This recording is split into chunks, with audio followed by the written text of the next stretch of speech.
احنا شايفين كده ده مسجد مصر كده تمام، ودي منطقة الوزارات. وبنخش دلوقتي على منطقة المطاعم دي الداخلة. بص اول ما نلاقي كشري هند، وده كده اهو مسجد مصر تمام، ودي الوزارات اهي، كشري هند الوزارات مسجد مصر. هتخش من الشارع اللي جنب كشري هند ده هيدخلك على منطقة المطاعم تمام. ايه الاخبار، عاملين ايه؟ انا دلوقتي قاعد قدام كشري هند في المنطقة الخدمية بمنطقة الوزارات. المدخل اللي هو من ناحيه جامع مصر اللي احنا شايفينه كده من بعيد تمام. انا قاعد على كافيه دلوقتي في وش كشري هند. وبعد ما خدت البريك كده قلت انزل منطقه المستثمرين على النهر الاخضر مباشره واشوف كومباوند سيليا، منطقه العماير، عشان في ناس سالتني عليها، قالت لي يا ريت يا استاذ لما تروح هناك تصور لنا العماير بتاعه سيليا وصلت انشاءاتها لايه والواجهات، وهل فعلا في سكن السنه الجايه. ايوه فعلا السكن هيبتدي من السنه الجايه في كومباوند سيليا التابع لشركه طلعت مصطفى جروب. وخلصت العماير وانا ماشي طبعا الطريق ابتديت اوطي كده عشان في من ورا كده الخدمات قبل ما اخش على منطقة الفيلات تمام.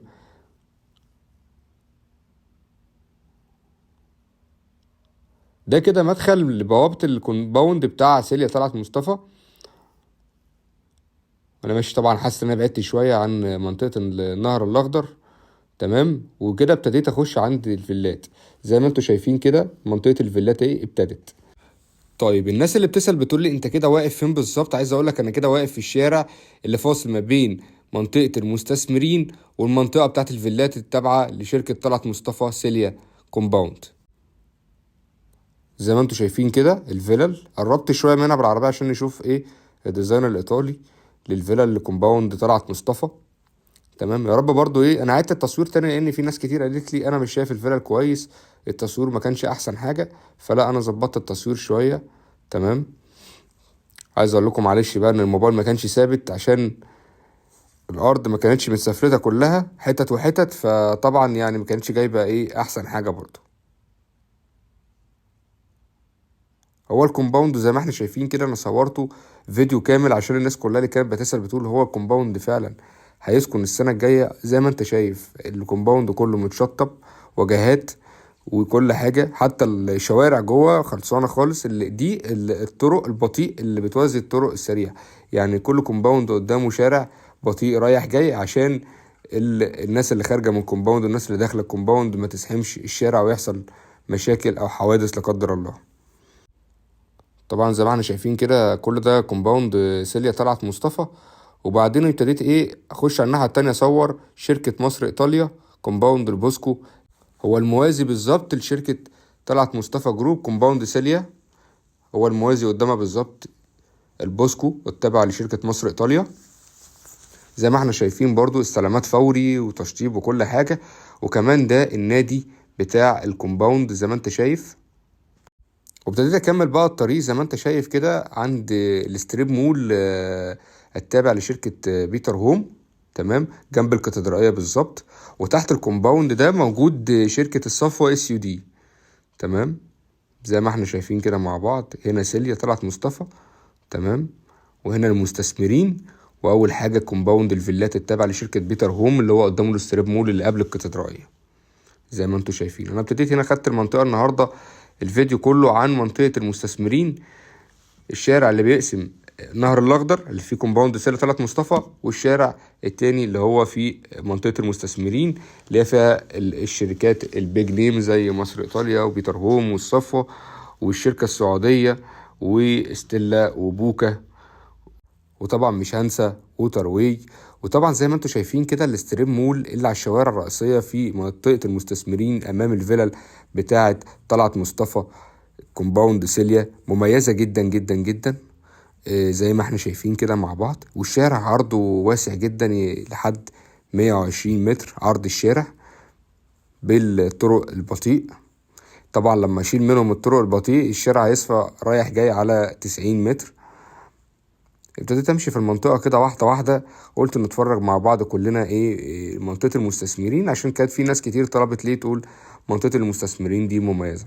طيب منطقه المستثمرين دي مميزه عشان هي قدام النهر الاخضر دايركت، وكمان بيوازيها الشارعين ابن زايد الشمالي وابن زايد الجنوبي يحدها من الناحيتين، ودول اللي رابطين المرحله الاولى في العاصمه الاداريه. يعني سهولة الوصول واعلى ترافيك في المنطقة. طبعا الاستربات مول الخدمية هتكون زي بالظبط كده فكرة التسعين الشمالي والتسعين الجنوبي في التجمع الخامس، ويمكن افضل كمان لان الوسع هنا اكتر كمان.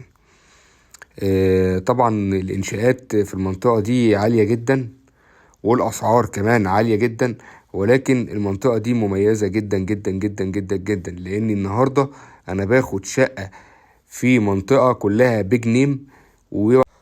ومنطقة المستثمرين هي بتقع بالظبط ما بين الشارع الموازي للار 7 ودايركت على ابن زايد الجنوبي، والناحية التانية الشارع الموازي لسالية او الشارع الموازي للنهر الاخضر، شارع العمومي برضو. تمام، انا كده ببتدي اتحرك من منطقة المستثمرين، ابتدي اخش كده على منطقة الار 3، وزي ما انتوا شايفين كده المولات الخدمية بانشاءات العماير اللي في الار 3 كلها زي ما انتوا شايفين كده خلصانة. انا خدت فيها فترة كده صورتها لكم كتير، تمام، بحيث ان احنا نبقى واخدين بالنا من المنطقة كلها انشاءاتها عاملة ازاي او وصلت لايه. فانا عايز اقول لك من اول المستثمرين لحد الار 3 والبرج الايقوني ولحد ما توصل بوابة العاصمة الادارية، الانشاءات كلها خلصانة 100% في الكومباوندات السكني.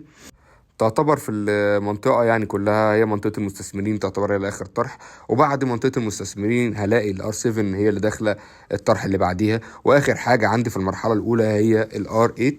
تمام، وطبعا انا دلوقتي انا اصلا في منطقه المستثمرين، انا عندي كومباوند المقصد لو انا عايز استلم النهارده فوري بمقدم 5% وقسط على 10 سنين ومتشطب، فبالتالي النهارده اقدر اسكن واقعد في الار 3 او في العاصمه الاداريه الست الاحياء الاولانيين، او كومباوند لافيستا اللي في اول العاصمه الاداريه اللي ورا شركه بيراميدز، مدينه بيراميدز الجديده اللي هي اول بوابه العاصمه الاداريه اللي هي بتقابل في الوش الناحيه التانية جامع الفتاح العليم.